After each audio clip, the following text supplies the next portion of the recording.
आज हम लोग बात करने वाले हैं बीए पार्ट 1 हिस्ट्री ऑनर्स का पेपर 1 का चैप्टर 10 का ये भाग 4 है। भाग 3 तक बहुत अच्छा से हम लोग पढ़ लिए थे। अगर इससे पहले भाग 3 तक अगर आप देखना चाहते हैं तो लिंक डिस्क्रिप्शन में प्ले लिस्ट का वहां से देख सकते हैं या प्ले लिस्ट में भी जाकर देख सकते हैं। तो आज हम लोग पढ़ेंगे भाग 4। अब देखिए भाग 4 में हम लोग भाग 3 तक हम लोग क्या पढ़े थे, ये शुंग वंश के बारे में पढ़े थे, कर्ण वंश के बारे में पढ़े थे, सतवाहन वंश के बारे में पढ़े थे कि सतवाहन वंश ये सतवाहन वंश के राजा कैसे थे, क्या थे, ये सब के बारे में पढ़ लिए थे। अब हम लोग पढ़ेंगे भाग 4 में सतवाहन वंश की संस्कृतियों के बारे में, जैसे प्रशासनिक व्यवस्था के बारे में, आर्थिक उनके आर्थिक समाज कैसा था, ये सब के बारे में पढ़ेंगे। क्यों? क्योंकि परीक्षा में लिखने के लिए आ जाता है और लिखने का तरीका आपको सही मालूम होना चाहिए कि कैसे लिखा जाता है, क्या होता है, तो वही हम लोग अच्छा से पढ़ेंगे। तो हम लोग को पढ़ना है सतवाहनों की संस्कृति।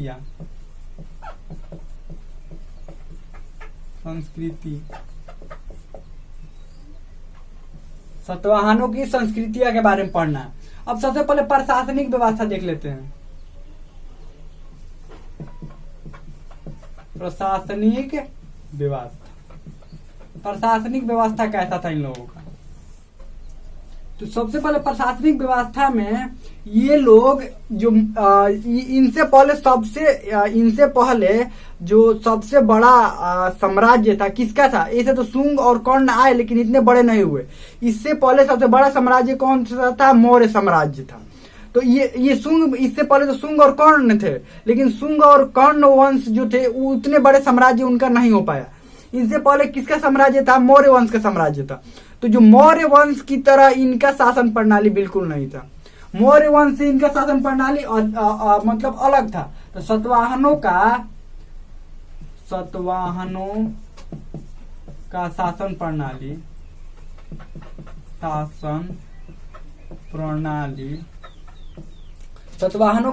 प्रणाली मौर्य वंश से भिन्न था। मौर्य वंश से भिन्न था। मौर्य वंश से इनकी तुलना क्यों करते हैं? क्योंकि ये भी एक ठीक ठाक साम्राज्य फैला हो, तो उतना बड़ा तो नहीं था, लेकिन हाँ उनसे मतलब कम था, लेकिन ये बड़ा ही साम्राज्य था, छोटा नहीं था। भले ही मौर्य साम्राज्य से छोटा हो लेकिन ये बड़ा ही था। अब ये किस क्षेत्र में फैले हुए आप लोगों को पता भी होगा, किस क्षेत्र में अधिकतर थे ये?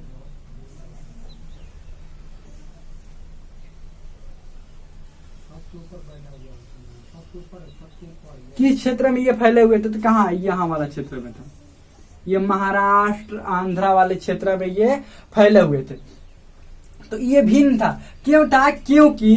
भिन्न क्यों था? क्योंकि मौर्य जो साम्राज्य था वो अधिकतर शासन यहाँ पर था। मगध में उनका राजधानी था। इधर पूरा फैला तो हुआ था, पूरा सारे जगह फैला हुआ था। इधर छोटे छोटे राजा थे उस समय। क्या थे?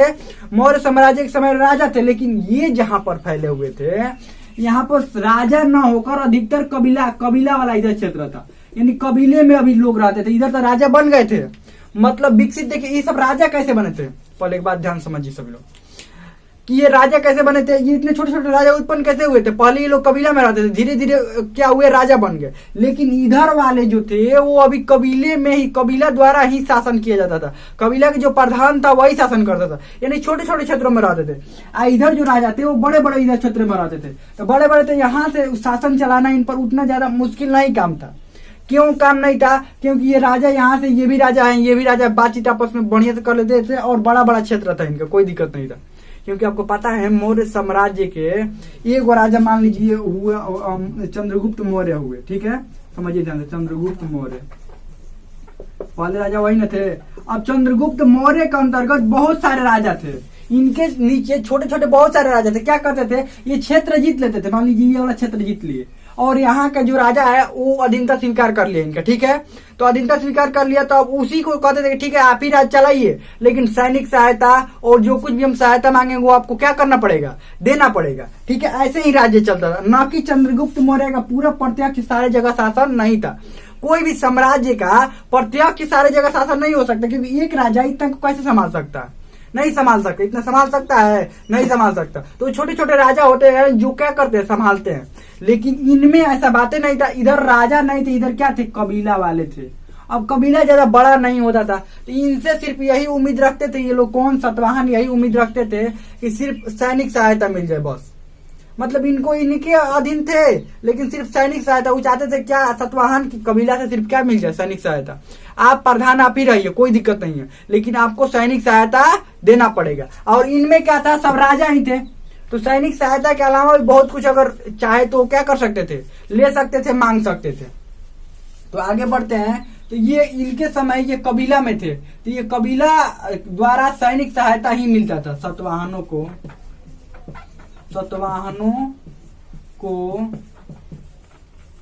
कबीला द्वारा। देखिए इधर राजा थे, कोई दिक्कत नहीं, तो इधर तो इन्हीं का शासन था, ये प्रत्यक्ष शासन कर लेते थे इतना। इधर सब कबीला थे, द्वारा कबीला से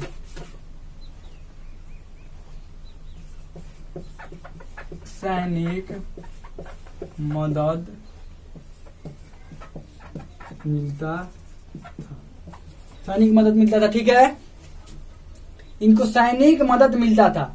अब उसके बाद क्या हुआ कि इनका, अब ये थोड़ा समाज के बारे में इनका देख लेते हैं। आप लोगों को पता है, हम बताए भी हैं पहले, ये भूदान की प्रथा इन्होंने शुरू की थी। भूदान, और भूदान यानी कि भूमि का दान। अभी देते किसको थे? भूमि के दान, भूमि का दान। अब किसको देते थे? ये धार्मिक जो संस्थाएं थी ना, धार्मिक संस्था, उनको देते थे भूदान। क्या करते थे? धार्मिक संस्थाओं को ये भूदान देते थे। और इनका समाज कैसा था? मात्र सत्तात्मक था, मतलब जो महिलाओं को समाज में इज्जत प्रतिष्ठा थोड़ा ज्यादा ही थी, तो इनका समाज मात्र सत्तात्मक था। और एक बात था, मात्र सत्तात्मक। और राजा के नाम के आगे माँ का नाम जुड़ता था। किसका नाम जुड़ता था? माँ का, उनका माता का नाम जुड़ता था,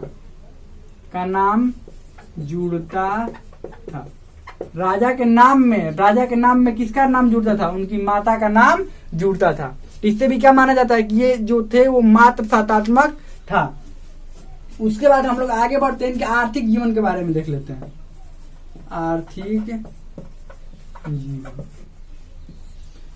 जीवन, तो आर्थिक जीवन में देखिए क्या देखेंगे। आर्थिक जीवन में कृषि इनकी उन्नत थी, कृषि और व्यापार उन्नत था, मतलब बहुत अच्छा था, उन्नत था। अब इनका व्यापार कहाँ से होता था? आंतरिक तथा बाह्य व्यापार दोनों होता था। बाह्य व्यापार दोनों होता था, यानी कि अपने देश में तो व्यापार होता ही था, साथ में बाहर भी, क्योंकि ये देखिए समुद्र किनारे ही थे। कहाँ थे? ये समुद्र किनारे ही थे, तो कोई दिक्कत नहीं था बाहर विदेशों में व्यापार करना, कोई इनको दिक्कत नहीं था। आगे बढ़ते हैं। अब इनके जो सिक्के थे, सिक्का कैसा था? ये जो मुद्रा जो चलवाते थे, सिक्का कैसा होता था? इनका सिक्का चांदी और तांबा का सिक्का ये चलवाते थे, तांबा का सिक्का चलवाते थे। लेकिन इन्होंने सबसे पहले शीशा का सिक्का किसने चलवाया था? इन्होंने ही। चांदी और तांबा का सिक्का चलवाते ही थे, लेकिन सबसे पहला सिक्का, ये जो शीशा का सिक्का किसने चलवाया था?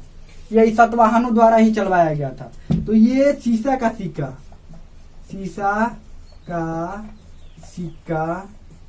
भी चलवाया गया था, यानी इन्हीं के द्वारा शीशा का सिक्का भी चलवाया गया था। अब इनका पतन देख लेते हैं, पतन कैसे हुआ, मतलब ये साम्राज्य नष्ट कैसे हुआ, तो ये पतन देख लेते हैं, इनका पतन कैसे हुआ, यानी कि नष्ट, ये लोग कैसे, इनका साम्राज्य जो है नष्ट कैसे हुआ।